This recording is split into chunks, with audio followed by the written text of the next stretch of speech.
Thank you, Christine, and welcome everyone. I'm Salma, and what we're going to talk about today is storytelling through PowerPoint. So we're going to learn about that, the importance of using images, the rule of threes, connecting and engaging with your audience, and tips, tricks, and takeaways, and how best to use PowerPoint. So let's get started.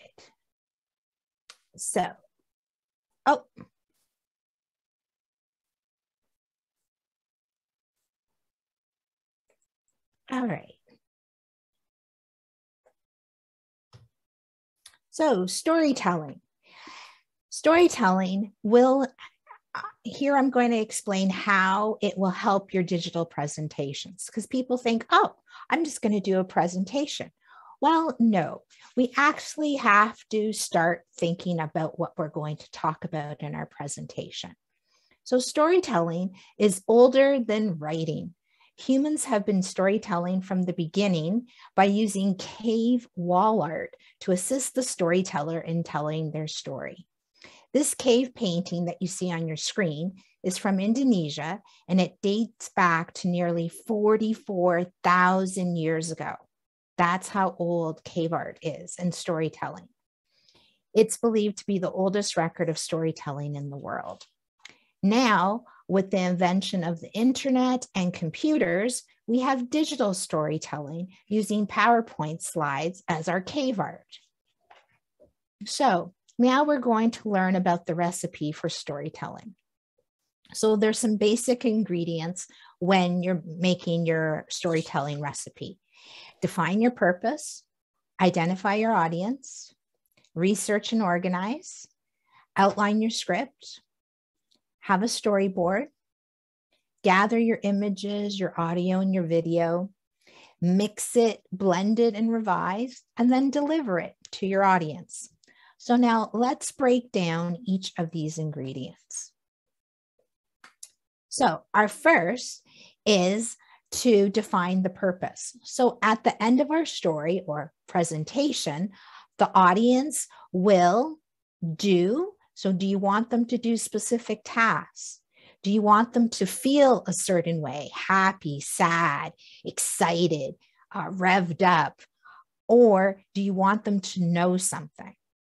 So by knowing these things, we can figure out our beginning, our middle, and our end. The next step is to identify your audience. So who is listening to your story? And why are they listening? Find the right voice to relay your story to them. And if your audience is external customers, then you're going to talk to them differently than your staff or team members. Because a lot of times in our companies, we have company lingo. Well, that lingo works fine in the company, but as soon as someone comes from external or you're talking to someone outside, they might not understand that lingo. So we have to understand who the audience is and relay the story appropriately. The next part is to research and organize.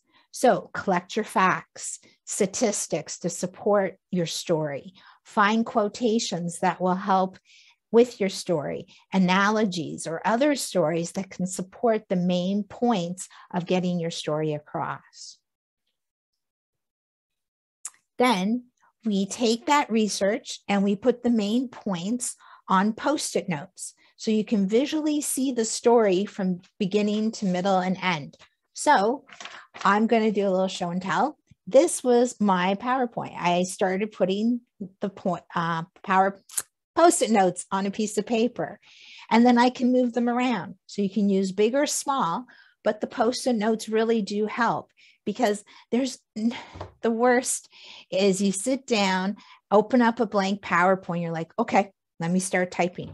Well, you don't know what you're going to do, but by actually doing it out on Post-it notes, you can get that idea, you can move them around, you become a little more creative, and then you can start putting it onto your PowerPoint. So, like I said, that will give you the outline to develop your storyboard. To the storyboard. So George Lucas, a famous producer, director, once said, if people are not taught the language of sound and images, shouldn't they be considered as illiterate as if they left college without being able to read or write? So a storyboard is a combo of outlines and visual sketches that map out the contents and the direction of your story. Using a storyboard will show what will happen in each scene of your animation, and then the scenes can always be made up of multiple frames. So just like in PowerPoint, you don't have to use one slide for everything. You can use multiple slides, and people are not really going to know because you're the one that's controlling the PowerPoint, and they won't see it going a guide to guide. Your storyboard is the plan, or you can call a blueprint, that will guide you in figuring out what images, video, and sound to get.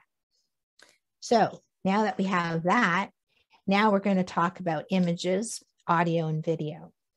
So a picture is worth 1,000 words. And there are many considerations when choosing your photos and videos. Does anyone know that you actually have things called Creative Commons images, copyright free, fair use, paid images, and there are free images sources through PowerPoint. And you can even create your own. If you create your own, then you own it. You don't have to worry about copyright. So I'm going to show you now some ways to search for these sources. Just give me a second here.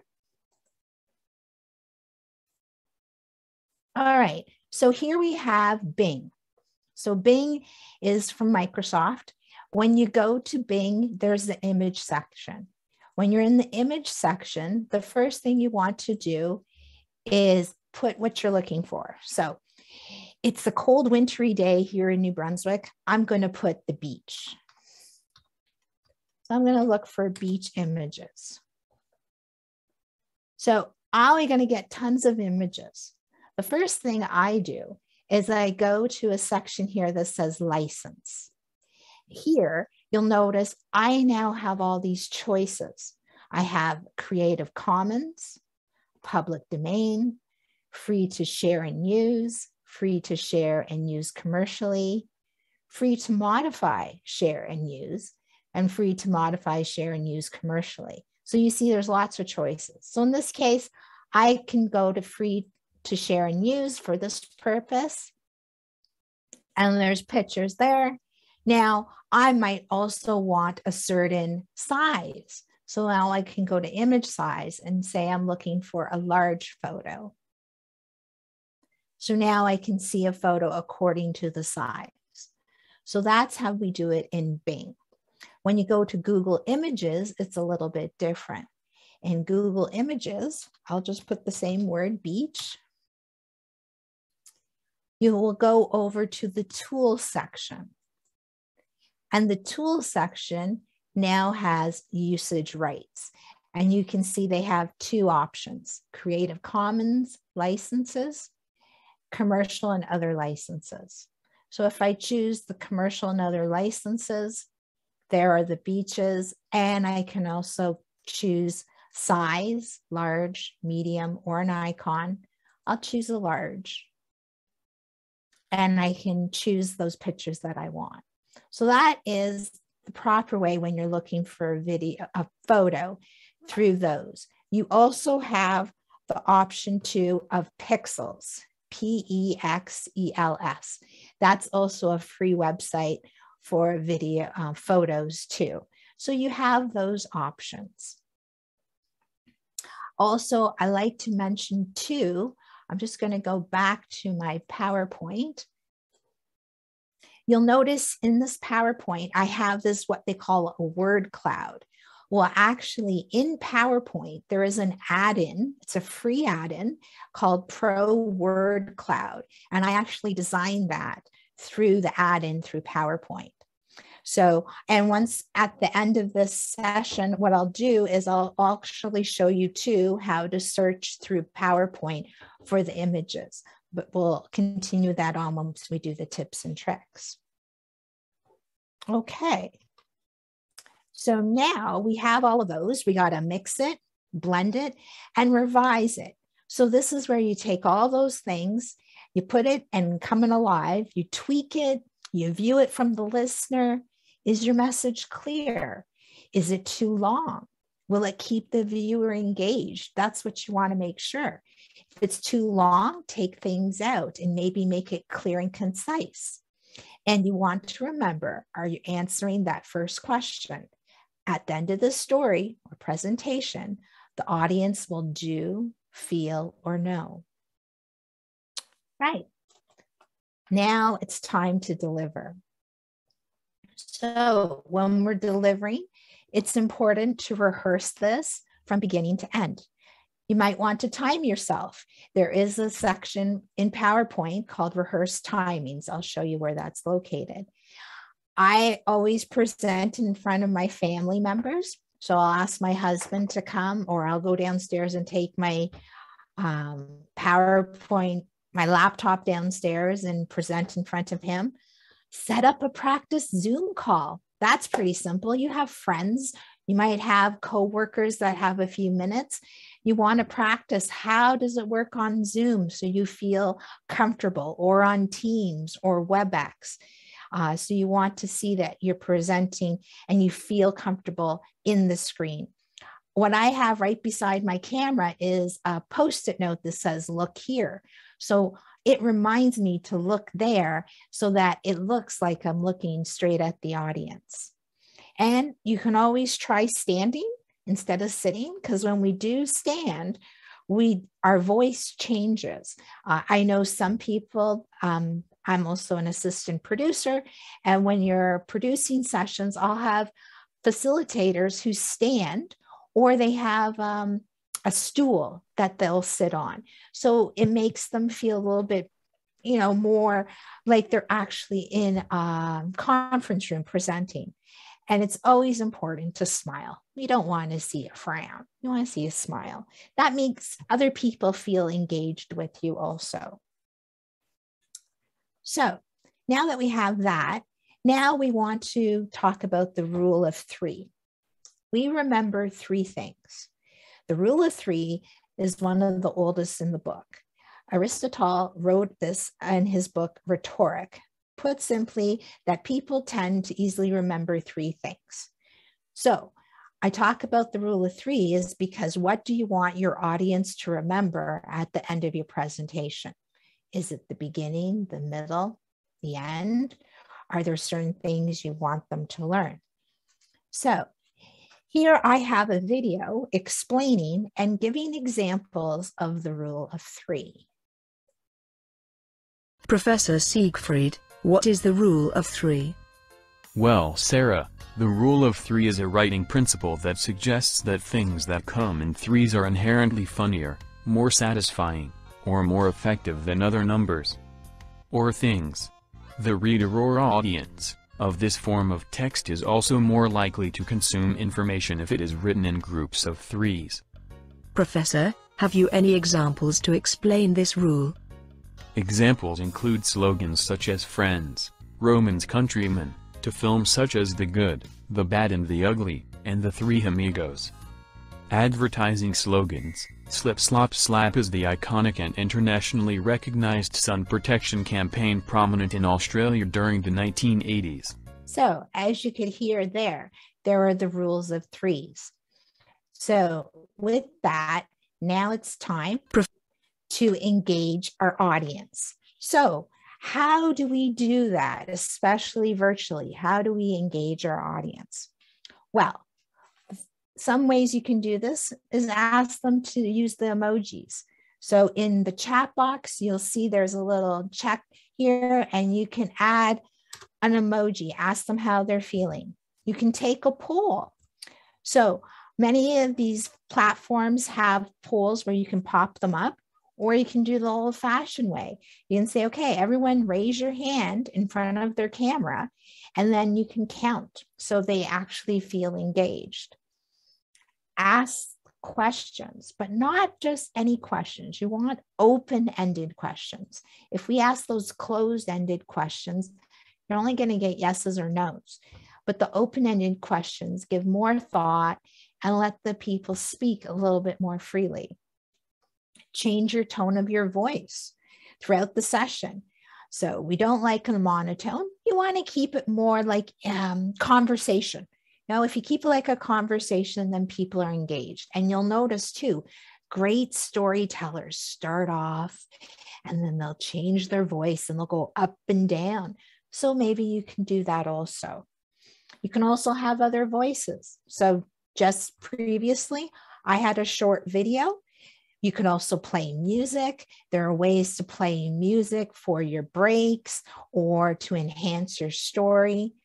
And again, you want to repeat your 3 main points.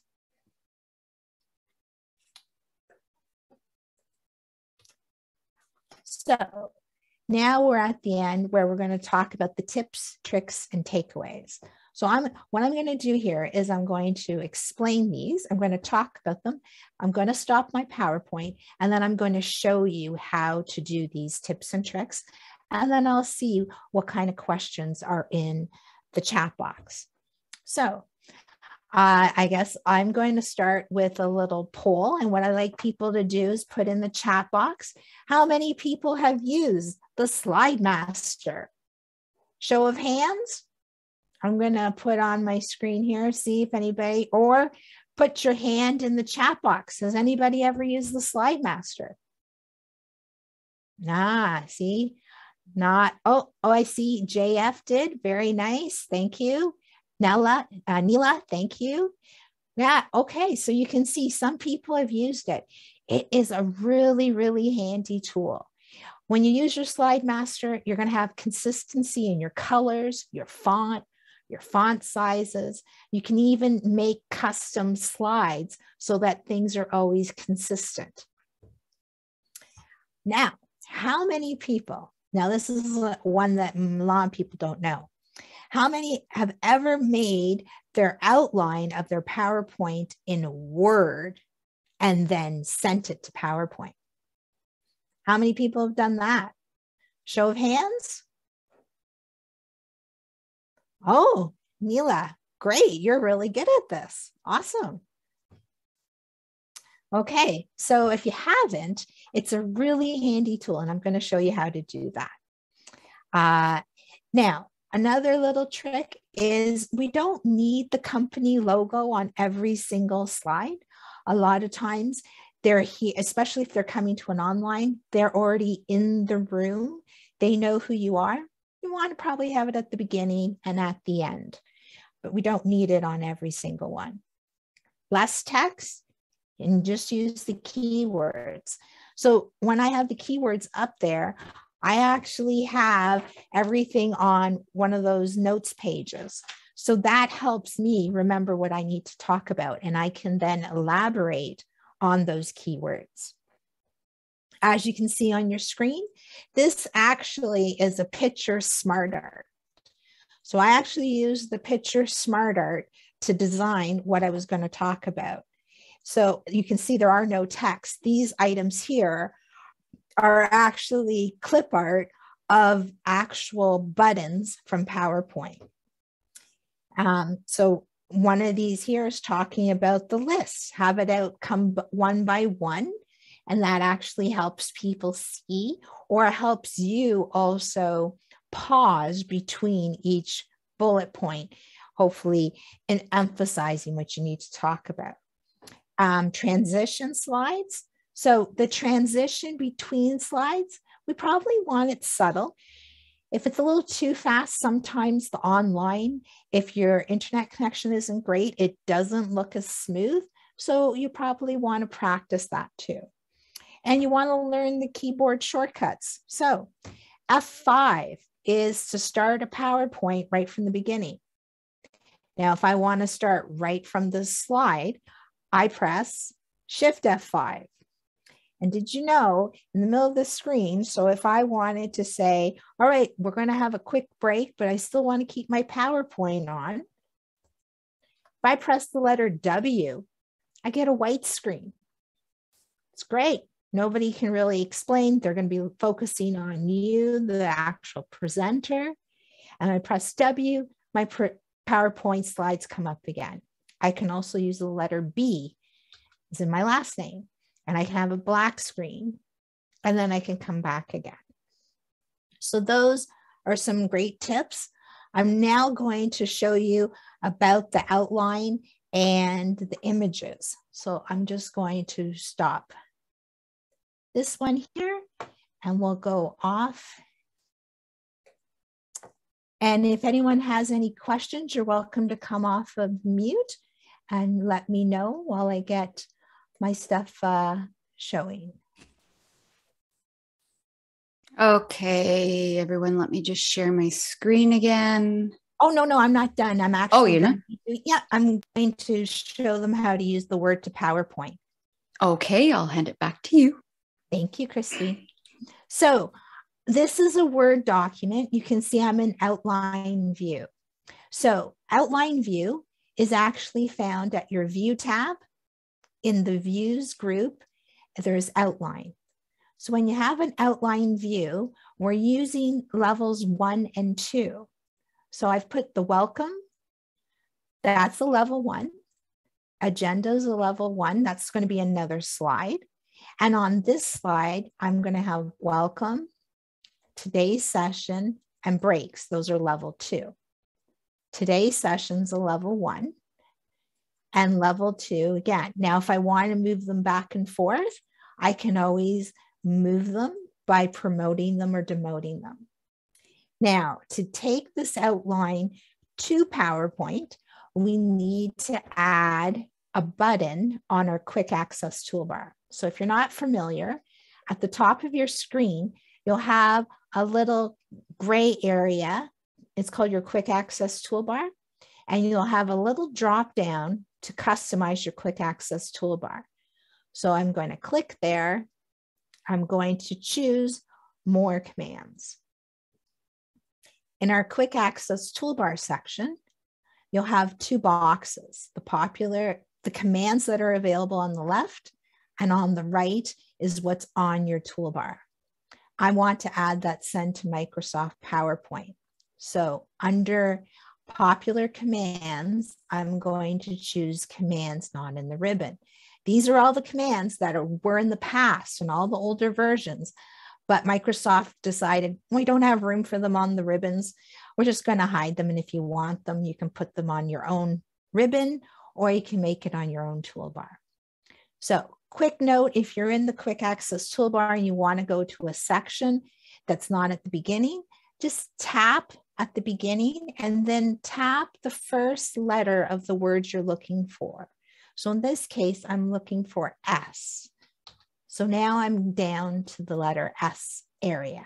So I can scroll down and I will see send to Microsoft PowerPoint.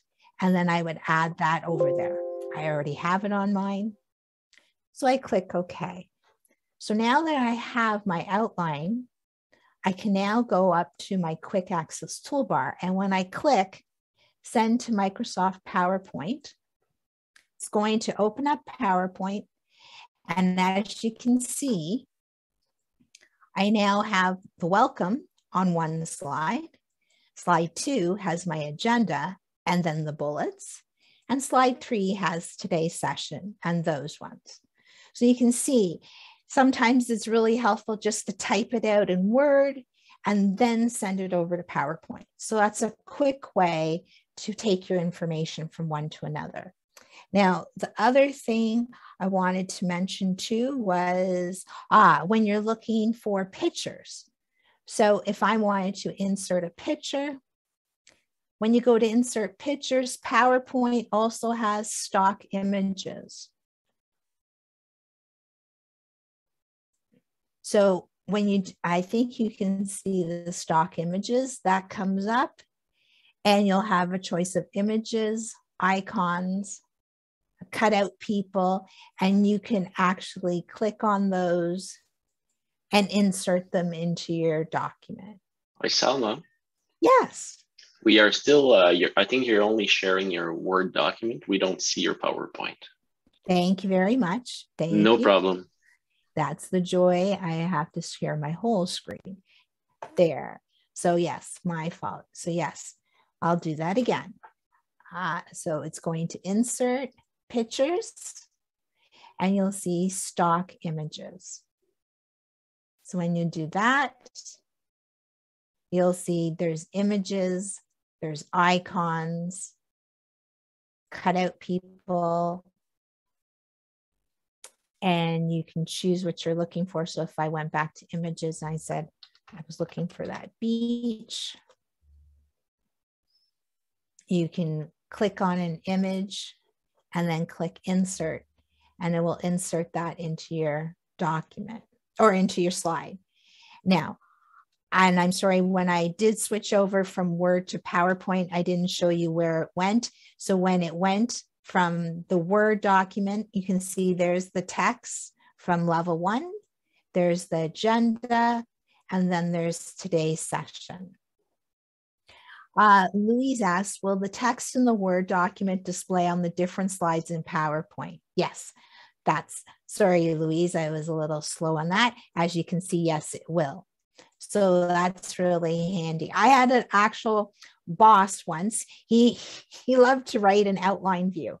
So he'd give me something that he wanted for a PowerPoint, and I would just fix it in Word in outline view so that all I had to do is use the send to PowerPoint, and then I can actually do it that way instead of copying and pasting all the text. So definitely. All right. Well, I believe that is all I have for today. Back to you, Christine. Okay, I'm back now. Let me share my screen.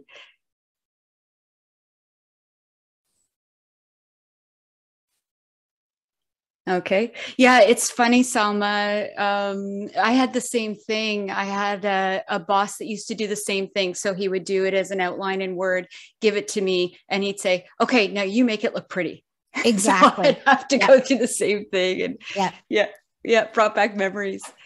Okay, guys. So if you want to, I saw that you were putting some of your questions into the chat, and Salma was getting to some of them, but you might have some more questions right now. Ask away, put them into the chat. While you're putting them into the chat, I'm just going to take 2 minutes to just quickly show you, in case you are interested in any of the training or free resources. I'll show you some free resources in case you haven't been on our website. And then Salma will get to your chats. But right now I'm on the Great Canadian Training website. And as I mentioned, there's also CompuEase. So I have another tab here for the CompuEase website. I'm going to focus on the Great Canadian Training website right now. But if you're interested in taking a look at some of the courses we offer or registering for any of the courses, it's very straightforward here. You do have a link up at the top that says courses. You can either go to a list of all of our courses, like a big screen with them all listed, or it does split them up into the Adobe, the Microsoft, the professional skills. So for example, if I go to Microsoft, now obviously you're in a PowerPoint webinar, we have PowerPoint courses. We have level 1 and level 2. Level 1 and level 2 cover all of PowerPoint. It's sort of like in a basic and advanced, and you will get everything in PowerPoint. But we've got the course descriptions. You can get more information and register.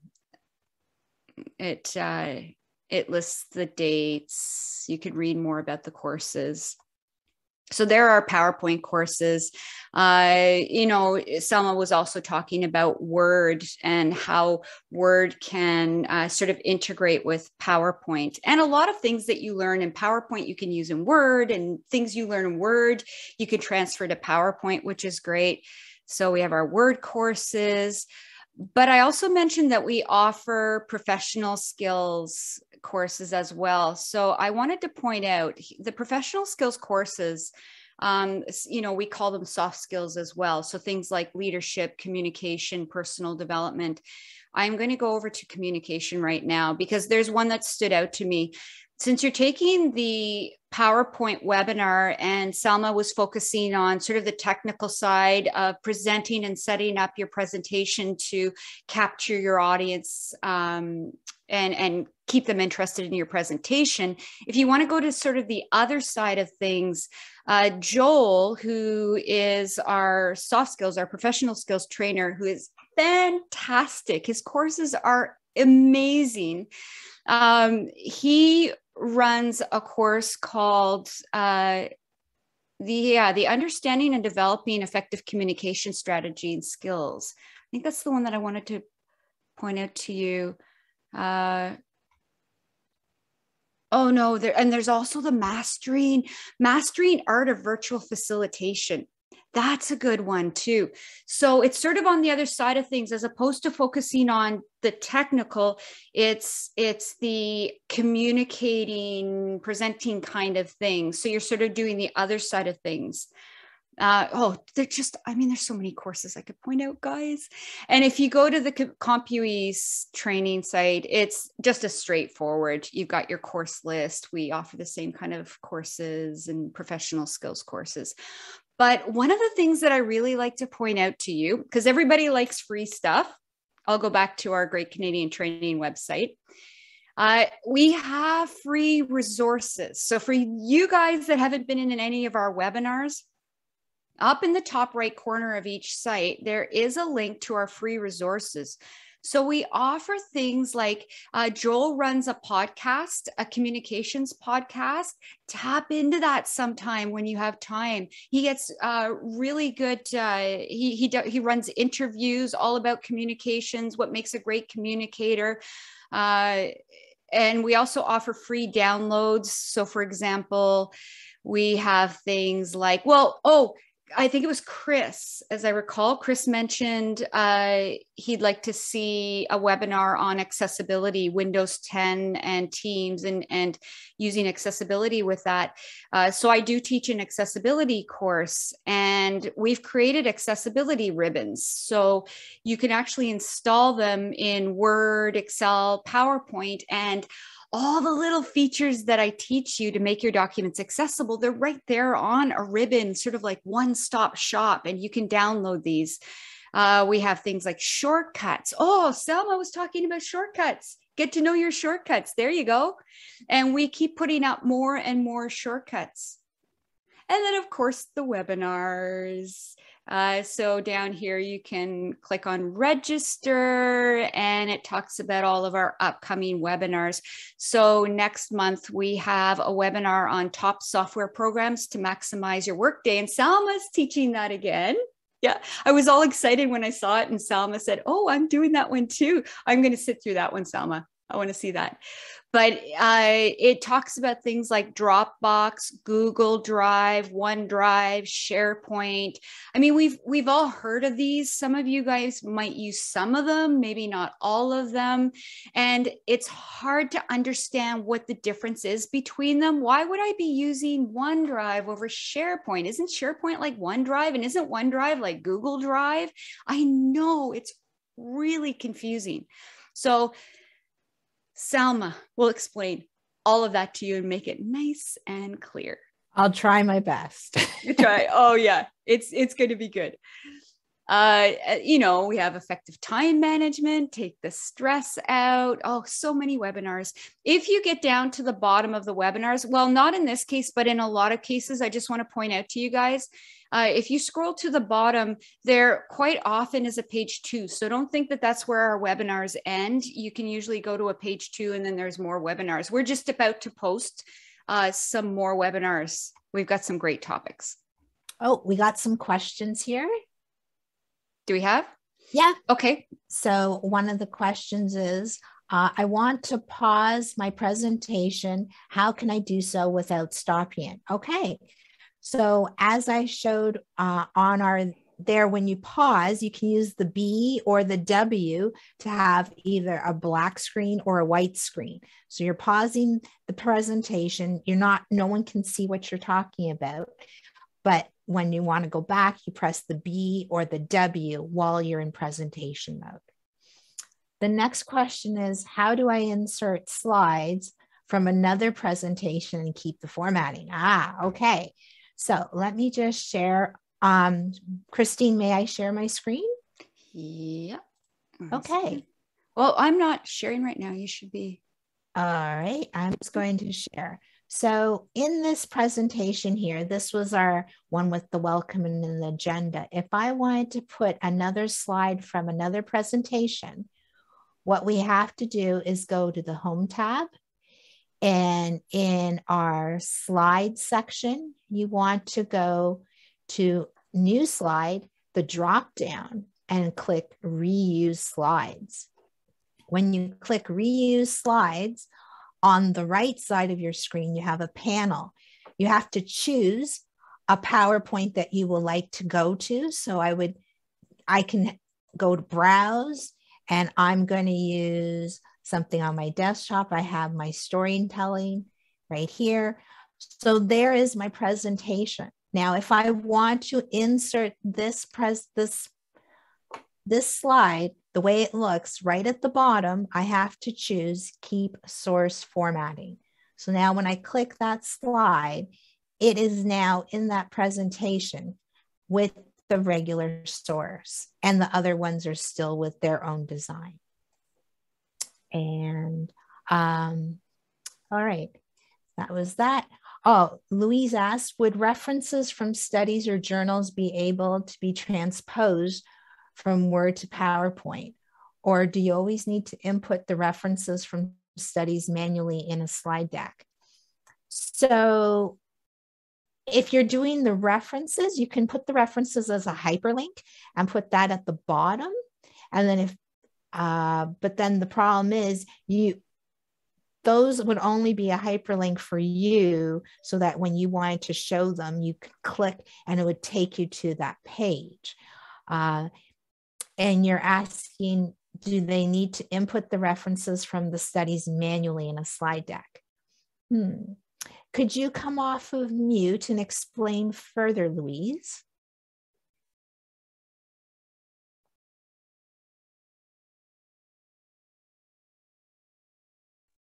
Hi, yes. Okay, because I'm working in the medical field a lot of the time, and there are like many references. And actually, a lot of the times you can't even actually see them on the screen because the font is so small. But it would be nice if you, I guess, wrote them out in Word, and then, you know, as you just hit that button, go into PowerPoint, and then they would appear on this, you know, they would be on your slide deck as well, like in the corners of the the slide, if you know what I mean. You can. So have you used hyperlinks before? I have, yes. Okay. So you do have the choice of the hyperlinks. You could, if you don't want to have the wording, you could do, I'm looking here for, on a slide, there is these shapes, and at the bottom, they're action buttons. So you could have one that's an info button and have that a link to your website. And so that when you do want to, you could just click on it and then it will go there. So it looks a little more informative. That might be a way around it. Yeah, but if there's sort of many references, I think sometimes depending on the audience, if they're medical professionals, they want to know sort of where the information's coming from, which journal. Right. You might want to just put the references in your handouts to them, so that they, and you put that in the PDF. And if it's a PDF, then the PDF will have a hyperlink that they can use. Because problem with links or references, if they're on a piece of paper, you can't click on a piece of paper. You need it electronically. So yeah, I hope that helps you. Yes, it does. Thank you. You're welcome. And someone asked, how can we add a background of another presentation to my presentation? Okay, so I believe you're asking, so if I had this one here, I'll make this one this kind of presentation. It has a background, right? And I want to use the slides. Now, if I wanted to have another slide with a different background, then what you have to do when you're using the slide design, up here in the design tab, you need to right click and apply to that selected slide. So now you do have multiple backgrounds on multiple slides that answer your question.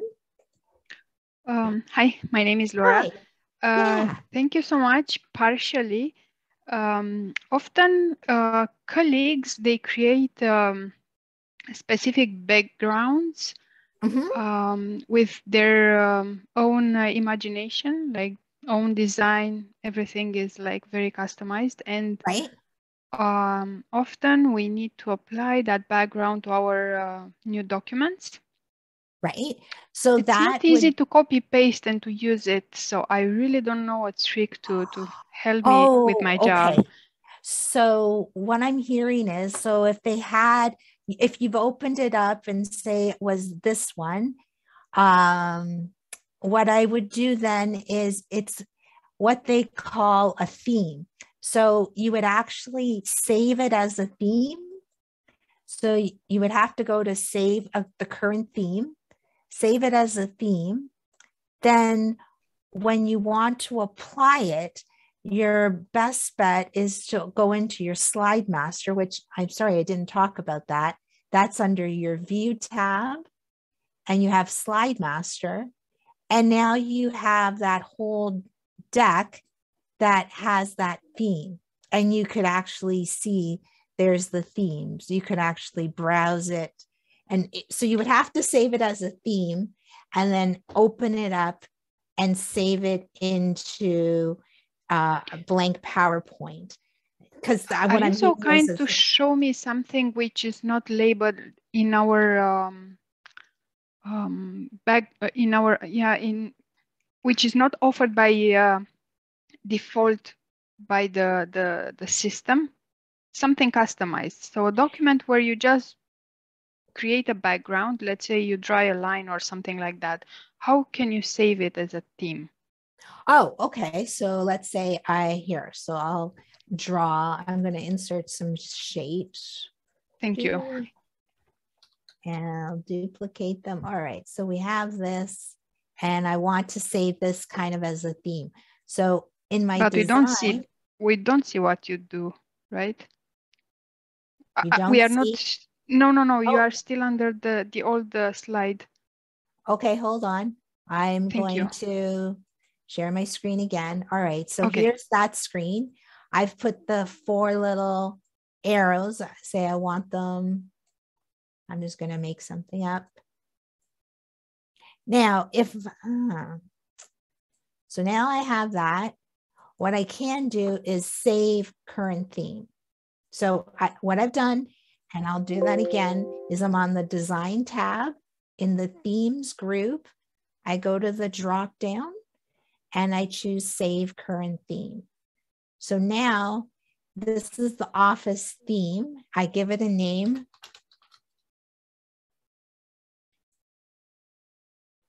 Okay.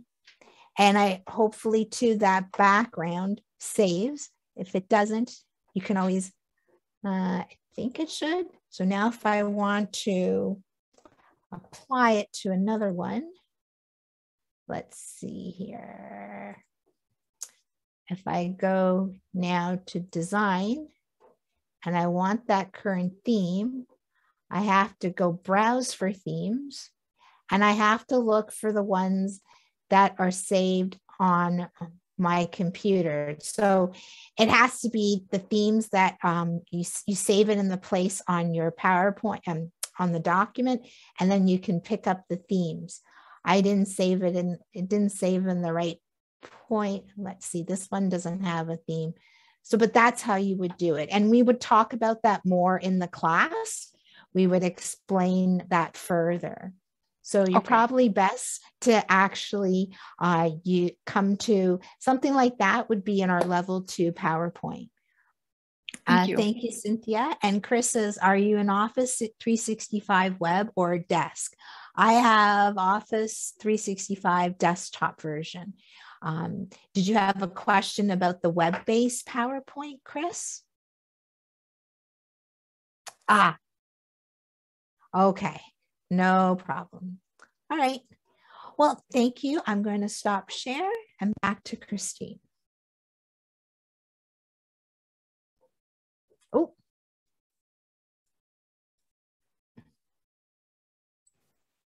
Sorry, guys. Yeah, I just wanted to ask if there are any more questions. Just a quick comment. I still see some people present with a very dark background. And then they use a font color that does not. Yes, that's a good question, Louise. Well, she's commenting, and that's very true. You do want to do the whole contrast. Definitely.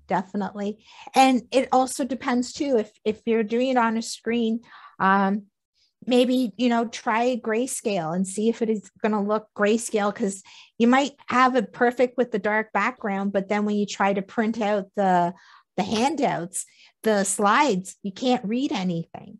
So there is that option too. Yeah. One of the things that I teach with the accessibility course, Louise, is just to that point is I show people that there are a few sites like this, but color.adobe.com has an accessibility portion to it. And you can actually plug in what your font color and what your background color is, and it will tell you if you fail contrast. And that's one of the big ones in PowerPoint. But in PowerPoint, you can also search for accessible templates. So if you're allowed to use other templates other than what they require you to use at work, you can actually do a search for templates and just type in the keyword accessible templates or accessibility templates. And Microsoft has actually created a lot that are accessible if you're allowed to do that. There's also in PowerPoint, you can go to the info tab, and under check for issues, there is check accessibility. So you do have that option. Yeah. Any other questions, guys? Thanks, Louise. Thanks, everyone. What is the best for presentation, white or black background? No printing. I mean, depending on your pictures, sometimes white background is best, because then you don't have to worry about removing the background when you import photos. They'll be consistent. If you use a dark background, but then you have photos that are not transparent, then you're always going to have that white background. So sometimes I prefer the white background.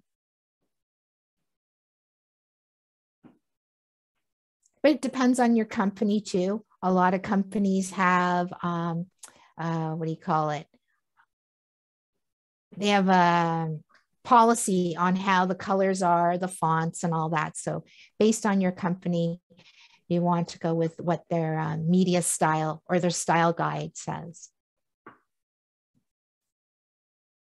Anybody else for Salma? Well, I hope I gave everyone some helpful tips. And if you do have questions, I do teach the PowerPoint classes. I also teach the Word classes, and I also teach the level 1 and 2 Excel classes. So, and in my classes, I do give a lot of the keyboard shortcuts, like we have there listed also under the free resources there too. Wonderful. Thanks, Chris. Thanks, everybody. Thank you, everybody, for attending. We'll see you hopefully in the next webinar. You'll have Salma again. Take care, everybody. Enjoy your afternoon.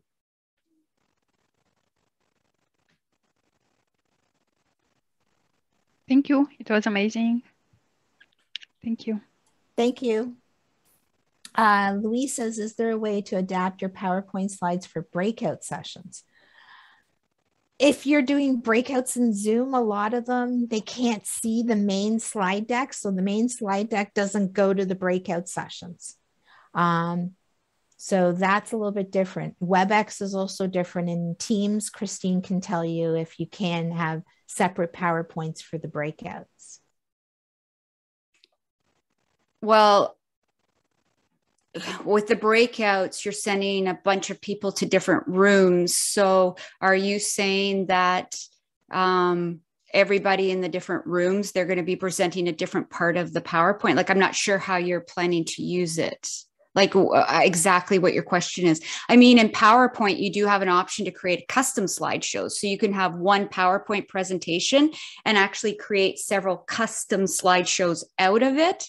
and run the different custom slideshows, but I'm not sure how you're talking about using it in breakout rooms exactly. Oh, sorry. And yeah, no, what it is like sometimes, like I've done work where like I'm actually the scribe in the breakout sessions, and sometimes it seems like you can't see everything on the screen, and like people are supposed to be discussing what's on the screen, and if there's too much content there, they can't see it. If there's too much text, or you know what I mean, they can't. Yeah, for something like that, I wouldn't use a PowerPoint. You can use Mural. Use one of the web-based for whiteboards, and that will help you. Mural is a great one for that. I've seen that where people use Mural for everybody to collaborate and see what they're doing, but they talk through Zoom. Okay. The other thing is with your PowerPoint presentations, one of the things that we teach is you don't want to, oh, we can't keep this going too long. We're going to have to end soon. But one of the things we teach is not to put too much content onto a slide. You're actually better to have more slides, less content per slide than to try to fit in too much content on a slide.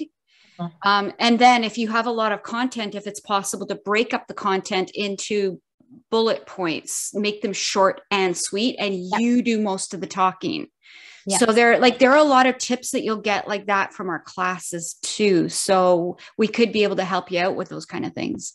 Yeah, because sometimes my role is just more the scribe, so I'm not the moderator, and I haven't produced. So I get it. I get it. I know. Okay, thank you. Thank you. All right, guys. Okay. We're going to end the webinar, and we will hopefully talk to you guys soon. All right. Thanks for attending, everybody. Bye. Bye.